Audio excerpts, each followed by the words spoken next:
Kabit na yung ating WPC. Ayan. Ibang may-ari na nito. Pinturahan na natin to para hindi nakakaya dito sa kabila unit. And then ito naman, susukatan namin yung wall flashing nito. Kasi gagrinder na natin, kukunik na natin dito sa kabilang unit para parehas na hindi naglilik. Kukulayan na lang natin yan para hindi nakakaya. Ito. Ayan, ayos na. Ayan, bago na rin itong waterproofing natin dito. Tapos binili na natin ito ng flashing. Ito hanggang doon sa dulo, dalawang piraso.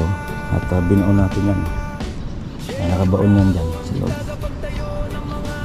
Tapos pininturahan na natin bago. Dati kulay yon. Ito blue. Ayan, ang ginamit natin pintura dito yan, roof guard, Baguio green. Ayan, ginamit natin. And then hindi nakakaya sa kabila na kahit ginamit natin tong area nila at iniwan natin na malinis. Kaya pas dito naman tayo sa Carmel Ray ng Calamba Laguna project. Kundi pasilip tayo, plastering work na naman mga team. Fence natin sa likod, yan ang ating binabakod. 3 meters, plastering na naman. Okay, check natin, kundi pasilip tayong Carmel Ray. Let's go!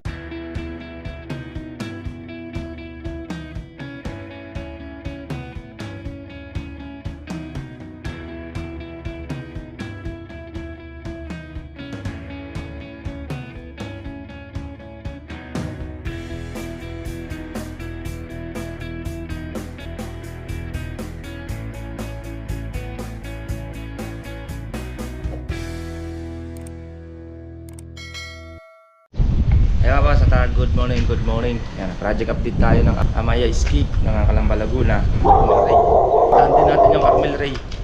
Ayan. Kabit na rin yung gate natin. Yung WPC kabit na, then yung tiles kabit na. Kabit natin yung waterproofing din doon sa firewall. Okay. Ayan at good morning. Kabit na yung ating WPC. Ayan. Okay na. Kinakabit na din. Ayun, meron din naman yung isa na yun. Dito naman tinatiles na rin naman siya. Ayan, kabit na rin naman yung tiles. Pinaunan na muna natin yan para safety na yung unit, wala na makakapasok. Ayan. Tiles na rin naman. Hanggang yan lang naman yung itatiles namin. Yan, lupa lang naman yun sa dulo na yan. Nakabit na, nakabolt lang naman tayo. Bolt lang naman tayo. Ito papatulin na lang naman ito, medyo mahaba. Wala na, out stock na. Tama-tama lang. Ayos na. Then yung lock na lang naman yan. Kakabit na lang din naman yung lock nyan. Ito naman na waterproofing na. Okay na, wala nang leak dito. Check natin sa Check natin sa taas. Tapos yung pinapinturahan natin dito. Check natin yung sa taas na yan, yung ginamit ng mga team, yung bubong ng kapitbahay, nilagyan ng scaffolding. Siyempre madudumihan yun, pinapinturahan na natin at pinalagyan natin ng flashing na ayos para safety itong parehas dalawa. Check natin mga boss. Yan, ayos na. Yan, bago na rin itong waterproofing natin dito. Tapos binili natin ito ng flashing. Ito hanggang doon sa dulo, dalawang piraso. At binuon natin yan. Nakabaon yan dyan sa loob. Tapos pininturahan na natin bago. Dati kulay yon.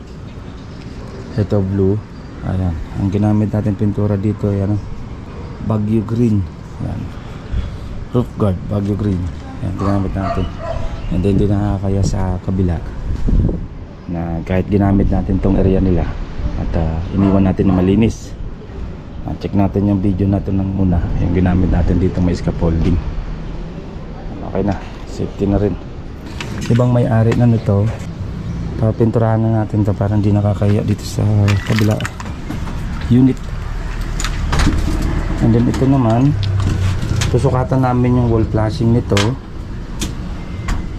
kasi gagrinder na natin, kukunik na natin dito sa kabilang unit para parehas na hindi naglilik. Kaya mabas, yan ang ating kunting pasilip dito sa Amaya Escape. Update naman natin yung ating project ng Carmel Ray. Yan, update ko kaya pag nasa Carmel Ray naman tayo. Let's go! Kaya pas, dito naman tayo sa Carmel Ray ng Calamba Laguna Project. Yan, konti pasilip tayo, plastering work na naman mga team. Fence natin sa likod, ayan yung ating binabakod na 3 meters, plastering na naman. Okay, check natin, konti pasilip tayo ng Carmel Ray. Let's go! Yun, no? At dito naman tayo sa Carmel Ray. Ayan, pa-deliver tayo ng S1 kasi plastering naman ng team. Dito na natin nilagay kasi mag-uhukay tayo dito ng bakod naman. Hinihintay lang natin matapos yung pang plastering nila. Ito, plastering na rin naman ito. Yan, no? Ito yung tatambakan pa naman namin to. Yan, plastering na sila dito. Hanggang dito na sila sa likod 3 meters. Yan, din nabuhusan na rin natin ng beam hanggang doon sa tulo. Ayan, palitado na sila dito, hindi sa likod, palitado na rin naman. Ayan, 10 meters lang naman yan. Laki pa ng tambak namin, 30 cm pa tatambak namin dito. Bagay maghuhukay pa kami doon sa harapan, madadagdagan pa yan. Okay, ayan, plastering muna tayo sa Carmel Ray natin project. Babas, yan ang ating konti pasilip sa ating project ng Carmel Ray. Hindi yung Amaya.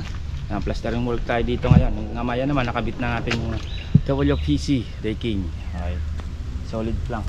Okay, yan ang ating update mga boss. At next update natin yung Limabrosa Phase 3 ng Block 19. Ayan, yan ang update natin by bukas. Okay, ingat tayo mga boss. Bye bye.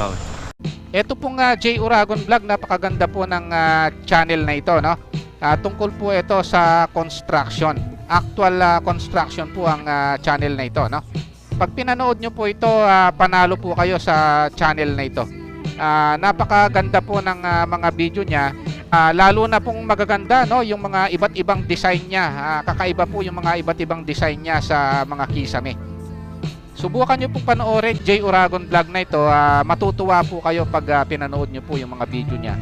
Maraming salamat po.